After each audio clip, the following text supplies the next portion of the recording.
This is a real sneak peek at Food and Wine because we are behind the cooktops with Chef Hugh Acheson. And I love that you say about yourself, down in Athens, Georgia, you're just that dad with restaurants. Just that dad with I'm that guy all the time, which is good. We love it. You've got Beatrice and Clementine, who I think you're raising with great palates from what I could see today. What is sort of the tip for parents? I mean, it's a frustration for everybody.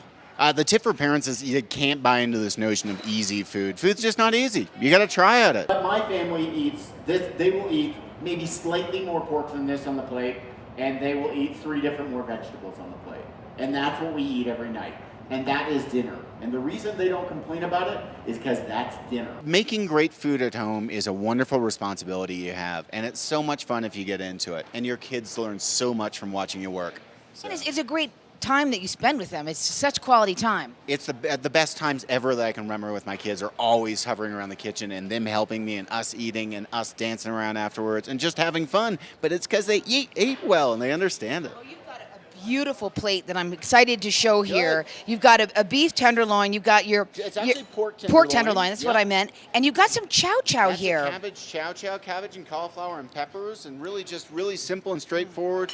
And then whipped sweet potatoes with some jalapeno in them. Really simple, straightforward food. You know, I'm a girl from Connecticut. Yeah. I'm from Connecticut, and I didn't see chow until one of my girls got to the southeast. Yeah. I mean, you see it starting in Pennsylvania, Dutch country, and then moving south. And it was an Acadian recipe that really came from Canada, like me back in the day, and went down to New Orleans and Louisiana, and then emanated back up through the south to land in Pennsylvania, Dutch country. And would that be a tradition that you learned from your family from growing up, and there's a little borrowing of that in there? Is that all yours? No, that's I read a lot. I read about the history of the South, and I read recipes, and I tweak them for betterment and how I want to do them now, and that's how we learn. It's a wonderful crunch, and I love that cauliflower in there with the cabbage. And with your pork tenderloin, you're part of this new southern wave of using sorghum molasses Yep. in your cooking. Tell me a little bit about it as an ingredient. Well, sorghum grows really well and really readily, and it's a hardy plant. It's kind of like a big grass, almost like a cane. And in Africa, they use it as a grain. The seed is used and pounded into a grain like a flour. And then here we use the syrup that comes from the actual cane and grass press. And that syrup emanates like a sap and then is cooked down into this beautiful syrup. And it's an old school way of doing it, but if we don't cook with it, it goes away. It'll go away.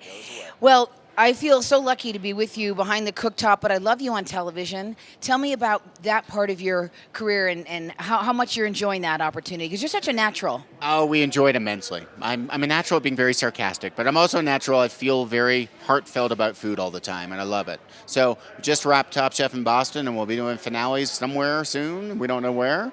And yeah, Boston was awesome. So you just finished. Oh, that's exciting. I'm going to look forward to that because I love that part of the world. And Boston's what an interesting time to be in Boston too. You know, I think it's an interesting time to be in Boston, but food culture everywhere around the States is just getting so strong and so much better. We just have a reverence for it that we lost, and it's coming back. Keep an eye out for Hugh Acheson because, you know, we can't say we knew you first because you certainly have established yourself in a great way. But I have a real hopes for you, and I look forward to seeing what you do next. We're enjoying doing it, that's for sure. Thanks, Dizzy. Enjoy the rest of your weekend, and if you see a man having a bourbon alone at the bar, is it okay if we join you? Yes, you can. Join in. Come and say hi. Enjoy your food and wine. Thank you.